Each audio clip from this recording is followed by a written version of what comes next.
Those relationships that are purely draining, that don't lift you up or build you up or anything like that, those are the things that gotta give.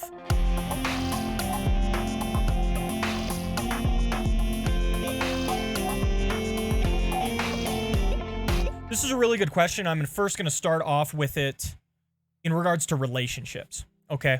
And I think we can get an idea of the direction you should go if you can apply this idea about relationships to the broad situation that you're dealing with. Now, Jess and I have had conversations before because Jess finds it very, very hard to say no to people. So Jess is a very capable person, and so a lot of people come to her because she can get things done and she's very effective and she doesn't need to be micromanaged. In addition, she is a very empathetic person, always willing to lend a listening ear and be there for people. So that's just Jess's personality. But what ends up happening is she gets overwhelmed and bogged down with other people's duties because she's very, very open to listening to others, and she can't say no to people very easily and likes to reach out and help. And she's constantly found herself in situations. Jess has gone through these cycles in her life where she'll slowly load herself. Add a few more things, add a few more things, add a few more things, add a few more things, add a few more things, until she's at her breaking point. And then everything kind of shatters and she kind of has to disengage from everything. And then she recovers and she adds a few more things, adds a few more things, adds a few more things, adds a few more things, until there's another breaking point and everything shatters again. And I think this is actually fairly typical of people who have a very warm-hearted, kind, empathetic personality, and they are very capable people. If you combine both of those things, then to me, that's a very compelling personality to be around. And she naturally draws and attracts people that are interested in those aspects of her personality. But it can be too much. It can be too much. And so we talked about a concept, her and I, that I call relational potential. Okay? Relational potential. And the concept of relational potential, when we talked about it, is essentially this. With each individual person that you're interacting with, that relationship only has a potential to go so deep or be so meaningful based upon several factors. What is that person like? Is this a give and take relationship, or is this mostly a take relationship? And what are they bringing to the table in terms of interacting with you? Are you always pouring out and never being poured into? Or is this a symbiotic relationship in some sense? What we kind of landed on, this is something I told Jess in regards to all of this, is if this is a very take relationship, they're taking from you repeatedly, you're not going to have an opportunity to be poured into it all. This is going to drain you. And because of that, there isn't much relational potential here. There are a lot of people who, whether self-consciously or not, are going to use other people. Being around you makes you feel good, or makes them feel good. Being around you makes them feel good. They always feel better when they talk with you. You're always willing to lend a listening ear, and they go on about their day. Yet, they have sucked in this relationship out of you and given nothing back to you in return. And many times, these people don't know you very well because they don't care to, okay? In these situations, I think the relational potential is very low. And as such, relationships with low relational potential ought not to be given a high relational focus, if that makes sense. If somebody is doing that to you, you can still be kind, open, gentle with them, but you're going to have to turn them down more often. You're going to have to say, hey, look, I can't get together, especially as life gets busy. Now, if you evaluate a relationship and you think it has high relational potential, you really click with this person, you think you could go deep and you think this could be a solid friendship, then in that relationship, this relationship is worth spending more time into because it actually has a way to fill you back up. It actually has a way to encourage you and lift you up and build you up rather than constantly being a suck or a drain on you. These relationships deserve more of your time, and you ought to make more sacrifices for these people and for these relationships. These are just general guidelines and ideas. But when you feel yourself getting to that tipping point where something's got to give, this is, I think, a good measure that you can use to see what's going to give. You see what I mean? Those relationships that are purely draining, that don't lift you up or build you up or anything like that, those are the things that got to give.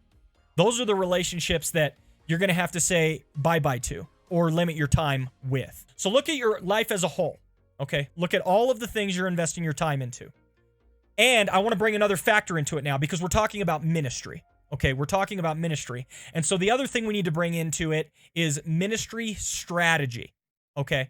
And my goal for you is that you will construct and orient your life in such a way that the things you are doing, the things you are pouring your time, effort, and energy into are intentional, purposeful, and contribute the most to your overall goal, structure, or plan for your life.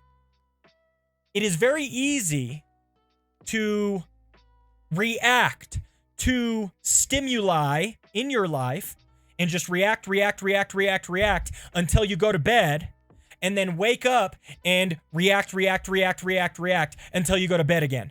And then next thing you know, you don't know where 10 years went. You did a lot of things that seemed urgent, but were those things necessarily the best things that you could have been doing? I do not want you to be overwhelmed or taken over by the urgent things in your life. I instead want you to purposefully orient those things you are pouring your time, effort, and energy into your life such that after 10 years are up, you look back and you go, man, we got a lot done this last decade. Man, we did a lot for the kingdom. We did a lot for the glory of God. We did a lot to honor him. I'm going to try to put all these ideas together for you. As a human being, you need to be, especially a Christian human being, you need to be doing some things that are for the kingdom. Some things that glorify and honor God and build up the kingdom and build up the discipleship of others. Now, some of those things you're already doing. Raising your daughter is one of those things. That's for the kingdom. That's discipleship work. That is good, worthwhile work. So that's one, okay? Raising your daughter is a big key of that. I want you to know that's good kingdom work. It sounds like you still have room in your chamber, if you will, for another thing that's kingdom work. And it sounds like you're kind of debating right now, how much is it the women's ministry and Bible study, etc. I would always encourage commitment to, plugging into, and working through and with your local church more so than trying to do something online. The only reason I would switch this is if your online ministry, for some reason, was vastly outpacing your other ministry goals. I'll give an example of this. Mike Winger. I don't know if you guys know Mike Winger. Mike Winger used to be very prominent in his church, and he was going to take over the role of lead pastor. And he did some YouTube stuff on the side. Well, his YouTube stuff got so big that the lead pastor came to him and said, I think your future ministry is online, not in this church. And he shifted towards doing online ministry full time. Now, Mike Winger has over 150,000 subs on YouTube. He puts out some of the best, biblical, detailed, in-depth content that you can find.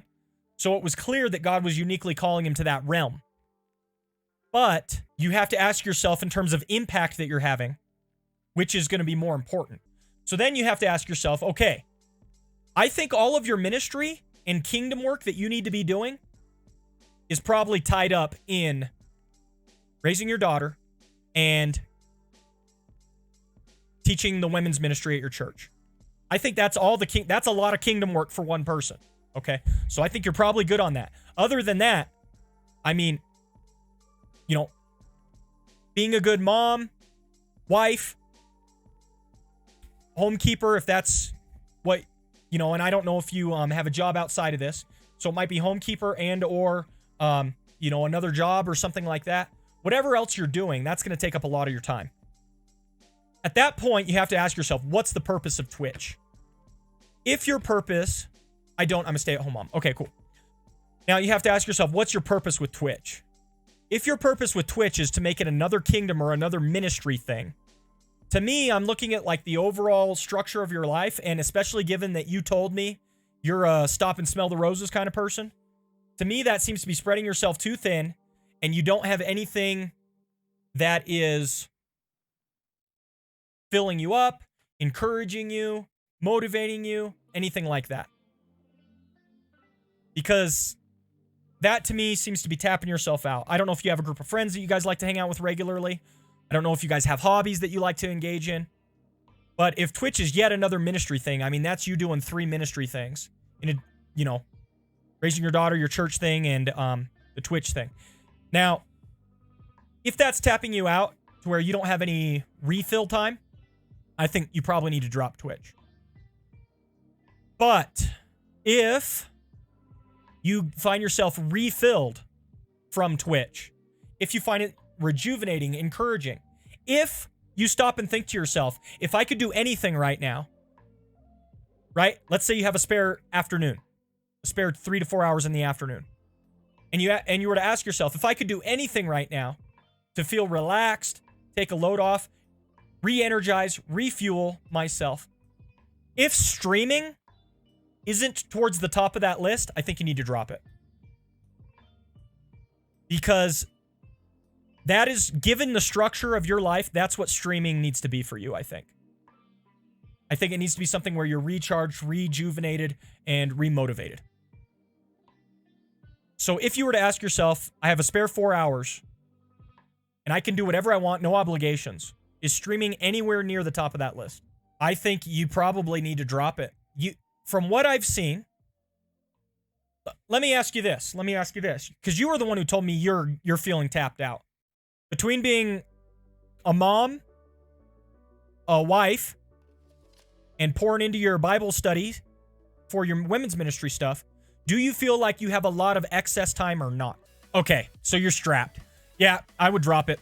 Honestly, I would drop it. If it doesn't recharge you and you don't have any free time, I think you need to drop it or drastically cut back. I'm talking like once a week, if that. Maybe you stream like once every couple of weeks. You know what I mean? Once a month. Given everything you've described, I would drop it. Unfortunately. If we go back to my original situation and you evaluate all of your ministries and all the things you're doing with the concept of relational potential in mind, your daughter is high on the list, your husband is high on the list, your local church and your ministry there is high on the list. Twitch can back off, I think. It would be one thing if you weren't doing anything at your church, right? It would be one thing if you weren't raising a daughter and you were like, hey, I love to travel and I love to just go with the wind and do whatever I want with my life and blah, blah, blah. Then I would challenge you to do something that has a kingdom impact, but you're already doing plenty of stuff that has kingdom impact. So I would evaluate what you got going on and I would probably drop that. Every Christian has to have some sort of kingdom impact, Jess. The goal is make disciples of all nations. And so every Christian ought to have some hand in helping make disciples of all nations, whatever that may be. And as far as I'm concerned, you're doing it in 2 ways. You're doing discipleship at your church through your women's ministry stuff, and you are doing discipleship with your daughter. Hey guys, Pastor Chandler here, and we try to answer a lot of people's questions here on the channel. If you have your own question that you would like to ask, please put it in the comments below, and we'll try to answer it as soon as we can. We may even make a video about it in order to address it, okay? So thanks for being here. Take care. God bless. Bye now.